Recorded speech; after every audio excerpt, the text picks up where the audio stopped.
Welcome in to Outkick the Show. I am your fearless host.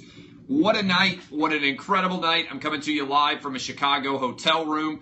So hang with me here as we dive into the college football kickoff show as well as Donald Trump's comments on the NFL. I want to begin with you right now telling you right now it's time to talk about our friends at Crystal, home of the Crystal Burger.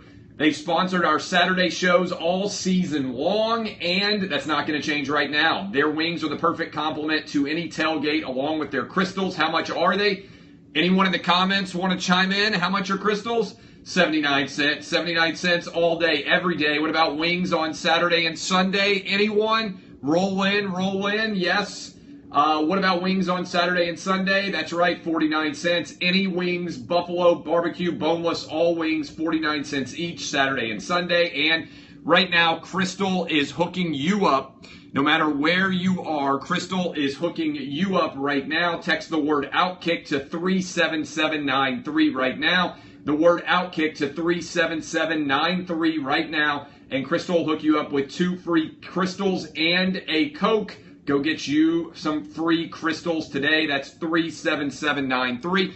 Show is also brought to you by Alumni Hall. They're the proud sponsor of Outkick's Top 10, as well as they have the best selection of top brands like Nike, Under Armour, Columbia, and more. You're sure to find everything you need for you and your entire game day crew to support your favorite team. Limited time only. 10% off and free shipping on all orders at alumnihall.com if you use the code OUTKICK. So we are officially off and running here, and I appreciate all of you coming in and hanging out as we get ready for what is going to be, I think, a pretty doggone good day of college football because we're going to go 12-0.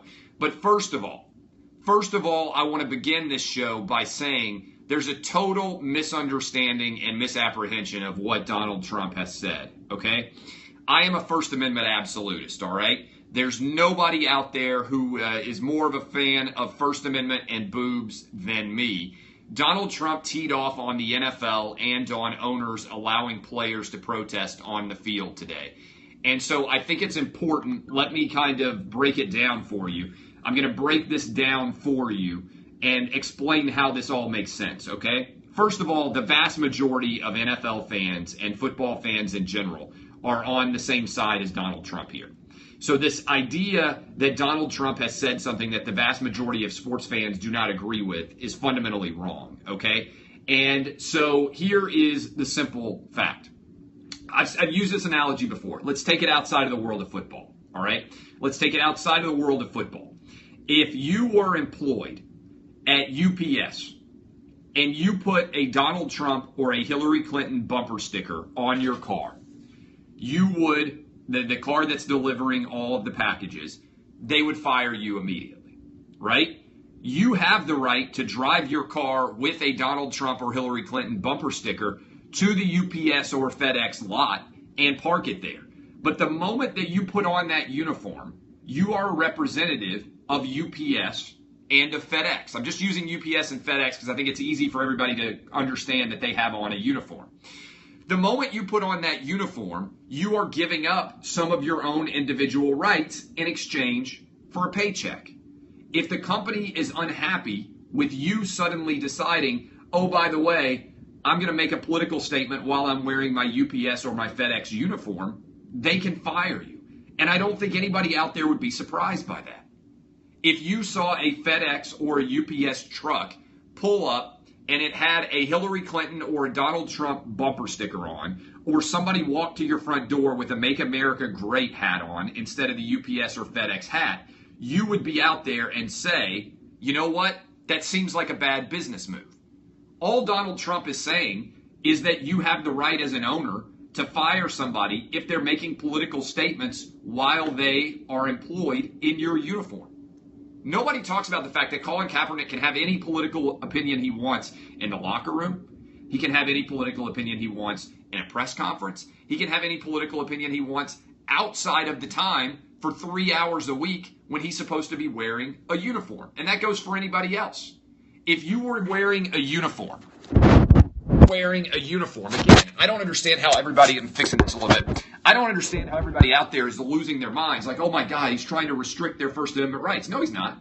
He's saying if somebody's going to pay you millions of dollars to represent their organization, and you want to represent that organization and make an aggressive political comment that hurts the business, then I can certainly cut you and you're not a member of my team anymore.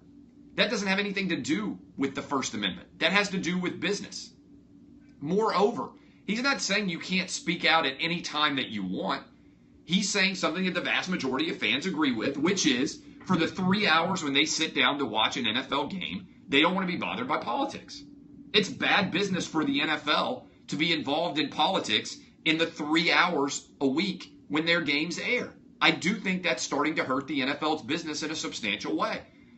So everybody out there, I don't get, like, most people don't understand how the First Amendment works.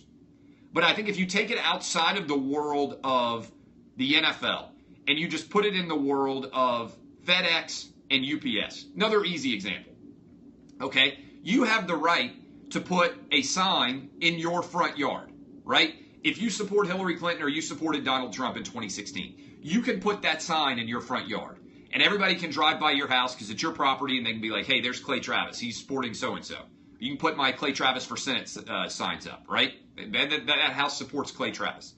The minute you take that sign out of the ground, put it into your car, drive it to your office, and then show up at your place of business and drive that sign into the ground in front of your place of business, you are no longer speaking just for yourself. You're also speaking on behalf in some way of your company.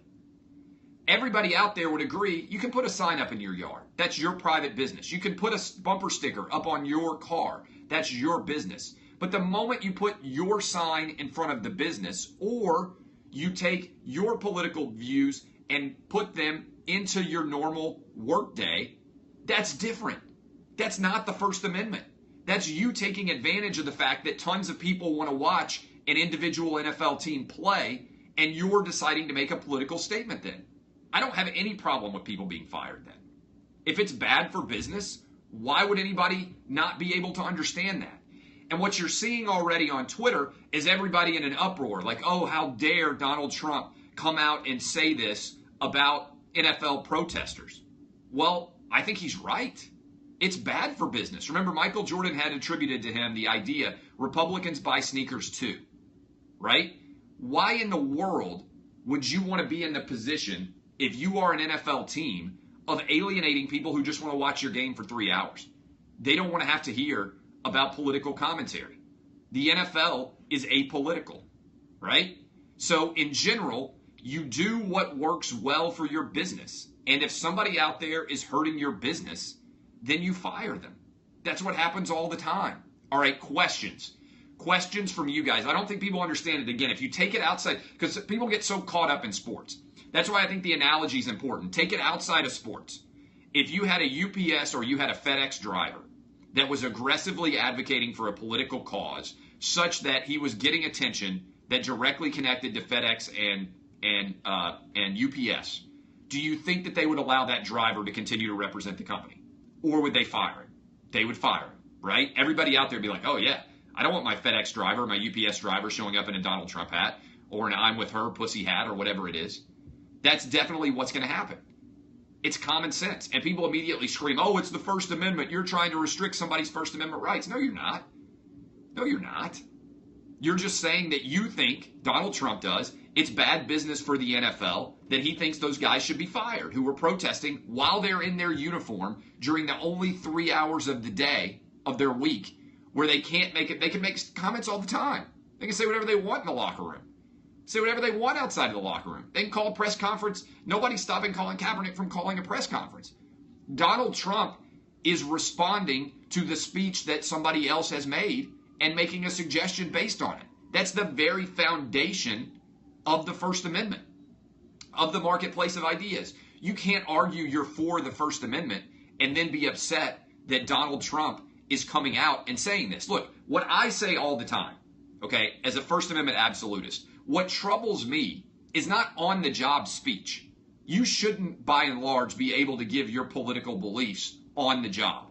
Again, think about that FedEx and UPS driver. What I have a problem with is when companies are looking this is why I said I'm in favor of Kurt Schilling and Jamel Hill not being fired, even though they're prominent employees. What I have a problem with is if FedEx or UPS are monitoring all the Facebook posts or Twitter posts or Instagram posts or Snapchat posts of their employees, and they're firing them for those things when they're making political comments totally outside of their job, right? I don't think that makes sense. I think that's a bad precedent to set. I don't think any company should be monitoring the outside of work comments. But when you're making political comments literally on the job, literally in your uniform, think about that. Would a McDonald's, let's take it outside of FedEx, outside of UPS. Would a McDonald's employee remain employed if you walked into McDonald's and he or she was wearing a Make America Great hat again instead of the McDonald's cap? Everybody out there is like, no way, right? That person would get fired if they were wearing a Make America Great hat or a Hillary Clinton cap. That's because they're making a political comment on the job. There's a difference between on the job and off the job related political commentary. That's the truth. And so I agree with Donald Trump. I think it's bad business to allow guys to alienate half of your audience. I think it's really bad business. All right. Love everybody out there. And let's go to any questions. Any questions? You're completely missing the point, Clay. What fucking point am I missing? I think you're not intelligent enough to understand my point, motherfucker. Why don't you make a point? All right? I love when people say, oh, you're completely missing the point. Let me tell you something. I'm a lot fucking smarter than you are, probably. All right? I don't think I'm missing the point. I think you're not intelligent enough to understand my point. I think that's much more likely. All right? What other questions out there? I think Goodell's letter's a bad move. The vast majority of Americans agree with what the president said. This is a winning argument for him. Not going to Vandy, Alabama. I am in Chicago for a wedding. I'm in Chicago for a wedding right now, so I'm not going out. The Donald withdrew Warrior invite. Well, they're not going to come. Like, I don't understand why that's controversial. If you're going to reject my invite, then you're not allowed to come. Like, that's like prom 101, asshole. I mean, why is this a surprise? If you're going to ask a girl and you know she's not going to come with you, then you don't ask her. That's the truth, right? Like, oh, the president withdrew an invite. If somebody's going to try to show you up by not showing up, then you change it. That's the truth. Like, what are you talking about? Like, that's a controversial thing to do? If you were going to ask a girl to prom and you knew that she was going to show you up and turn you down when you asked her, would you ask her? Or would you be like, I don't want to go to prom with you anyway? I mean, it's boy girl 101. Come on. All right, picks. Let me give you the picks. All right, here come the picks, and then I'll answer questions from you. Florida at Kentucky. I'm telling you, the Wildcats are going to get it done today. Wildcats and the under. Florida at Kentucky. Wildcats and the under is the play. Penn State at Iowa. You know I love James Franklin. You know I love Penn State, but I'm taking Iowa, nearly plus 2 touchdowns. Mississippi State, I got them at plus 6 against Georgia. Go Bulldogs, go. The Mississippi State version. Michigan at Purdue. This is one of the lines that's moved against us. I think Purdue's going to be very competitive against Michigan today. So I like Michigan in this game. I like Purdue in this game against Michigan. West Virginia, blood bank guarantee. I'm telling you right now, hit the vein, roll out to the blood bank, get hooked up right now. West Virginia, minus 20, I got them at Kansas. Blood bank guarantee, they're scoring 50. It's not going to be close at all. Auburn at Missouri. Missouri plus 18.5. The Fighting Barry Odoms, I'm telling you, they're going to finally cover. They're going to be respectable. Old Dominion at Virginia Tech. We're going with Virginia Tech. It's all the way out to 28.5 now. I got it for you at 25. Just going to get better for you. I'm telling you right now. What Virginia Tech wins big. Alabama at Vandy. I've got Vandy plus 18.5, plus 19, something like that. And I've got the under 44.5. Oklahoma at Baylor. This is going to be a bloodbath. It's going to be a bloodbath. Oklahoma is going to win by 4 touchdowns or more. I think they're going to win by 5 touchdowns. A&M at Arkansas. 2 coaches on the hot seat. What likely happens? I'm telling you the under 56.5 is going to happen. Make sure that you make that play. All right, those are all my plays. We're going 12-0 today. And if you're complaining about the connection, I'm in a hotel. You know what happens? I start blocking motherfuckers. All right. Last night, I was at the the rehearsal dinner here in Chicago. I got sick. We've had a stomach bug, and I went and threw up. Went and threw up in the bathroom, and then I had to run out. There's kids there. I got to tell this story. I'll tell it on Monday. But I got to tell you, no patience today. I threw up yesterday for the first time in 2 years. No patience today. I got no patience for the commenters. All right, so we're going 12-0. What questions do you guys have in general? Any questions left for the morning show here? Goodell letter may stop more players from kneeling, though. Are you talking about the NFL statement? I don't think that the way that stop people from kneeling is to fire them. I mean, frankly, if you want it to be less of a situation, you absolutely fire them. That's the truth. That's what you do. Additional questions? Any questions?